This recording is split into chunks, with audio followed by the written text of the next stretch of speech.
If you want a better brain, forget hacks. What you need is BDNF.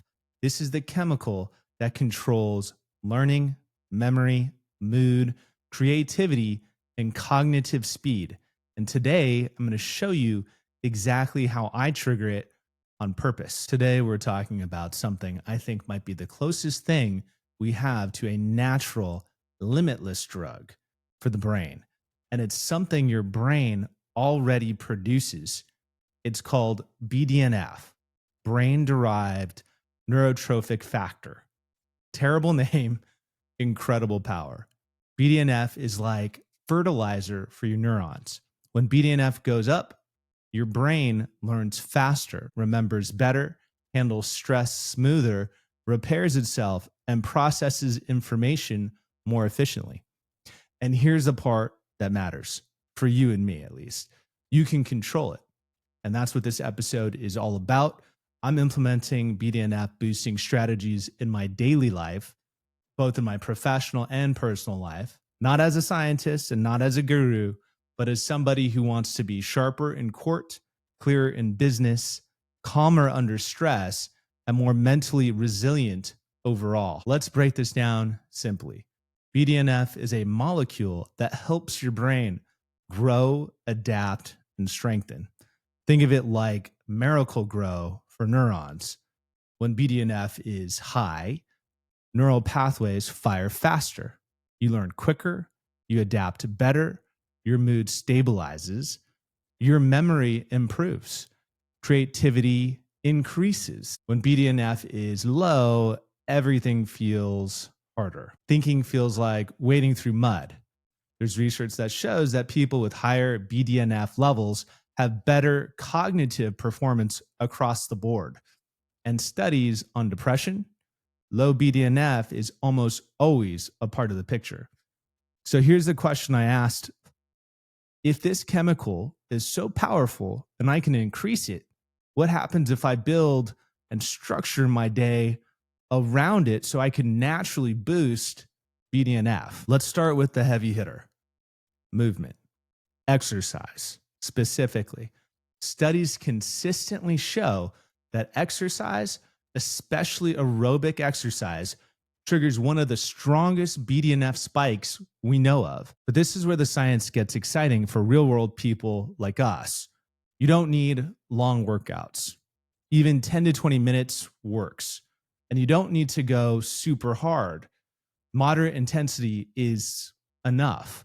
It doesn't have to be running or sprinting. It could be a sport that you enjoy. For me, that would be tennis.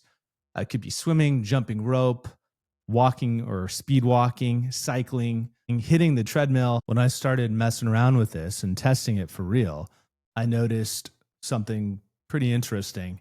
My best cognitive days happened after I moved my body. It wasn't after my morning coffee and it wasn't after taking any supplements, although those do help, and we'll talk about that later.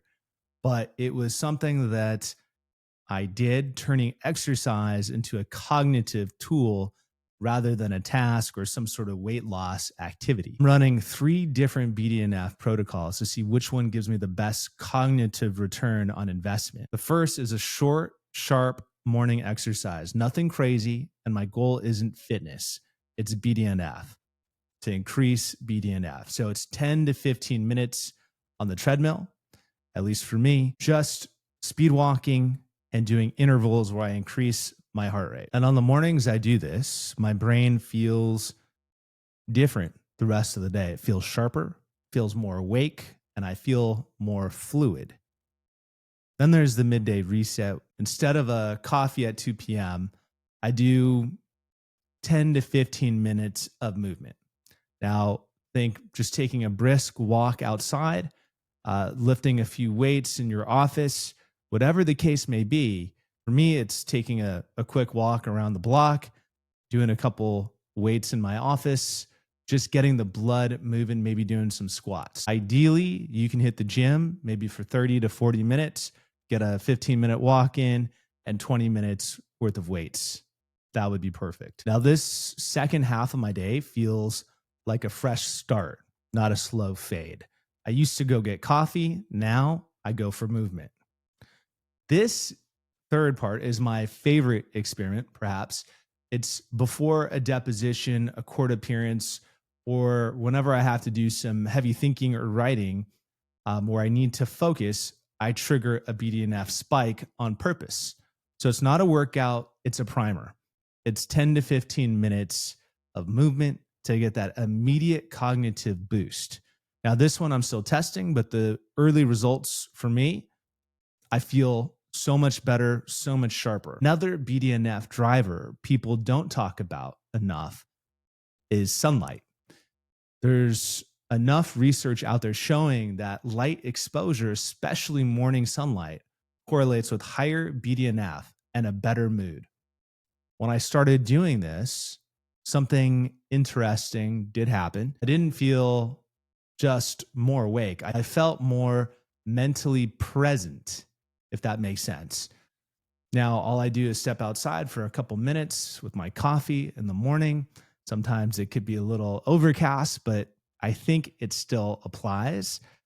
Or at lunch, even when I step outside and I'm getting, I think, huge payoffs, I definitely feel a difference. Now, this one isn't for everyone, but I've been testing and doing intermittent fasting now for the past 30 days or so. And specifically, my window is an 18-6 where I fast for 18 hours and my feeding window is open for 6. Now, I practice intermittent fasting for a number of reasons, but one of which is to increase BDNF. And research suggests fasting increases BDNF, hence why I'm part of the reason why I'm doing it. But here's what I've noticed. On mornings where I'm fasting, which is pretty much every day of the week, I get this crazy, clean focus in the morning. And I'm not saying fasting is magic, but there's something definitely happening.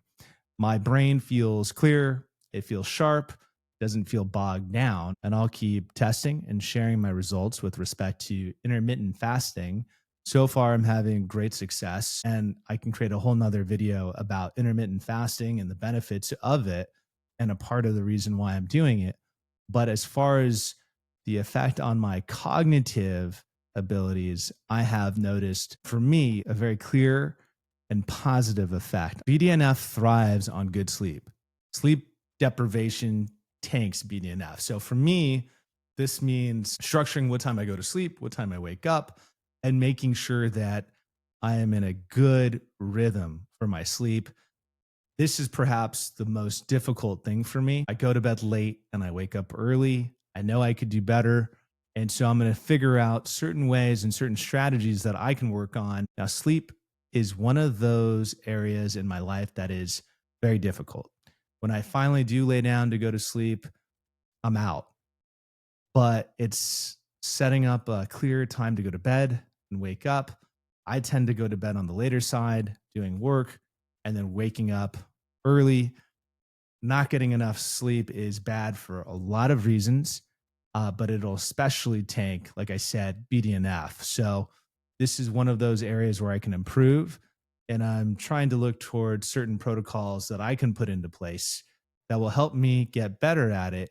And I'll share those with you as I develop and implement those. Okay, now, so here's my actual BDNF system, the protocol I'm building in my life as a trial lawyer, as a litigator who's constantly taking depositions and making court appearances, which requires me to be as sharp as I possibly can be. And I need to be on for many hours at a time. And there's really very little room for error. And on top of that, trying to have the mental clarity to be a good husband and a good stepfather in my personal life at home. All right, so here's my protocol. In the morning, I'm getting 10 to 15 minutes of movement to get that BDNF spike right out of the gate. Then midday, I'm doing another 10 to 15 minutes to get that spike again and start the midday fresh. Then, as a primer, if I'm going into a deposition, if I know I'm going to have a court appearance, or if I know I need to hit a flow state, then I will do another 10 to 15 minutes just to get the BDNF spiked. I get about 3 to 5 minutes of sunlight with my coffee in the morning. That equals a better mood, and I get a spike in my BDNF levels. And then I am also practicing intermittent fasting with the 18-6 window. This has worked for me. I really enjoy it. Like I said, I can make an entire video about intermittent fasting, the do's, the don'ts. But as far as mental clarity, I do notice a difference. I'm not sluggish. I'm clear. I'm sharp. And so for me, I do feel like it is positively impacting my BDNF levels. Then finally, the non negotiable, which I'm absolutely horrible at, but trying to work on, and that is sleep and not being sleep deprived. You do need that rest for your cognitive reset. So these are real world tactics that I use to get a competitive edge in everything that I do. And I need an edge. Now, there's no pills, no hacks, no shortcuts. It's just what we know in biology, used intentionally and applied. And this whole channel is really a part of me documenting the results of what works, what doesn't, what changes, what improves. Because if we could reliably lift BDNF, we can reshape our brain's ability to learn, think, adapt, and perform. And that's the real path to becoming limitless.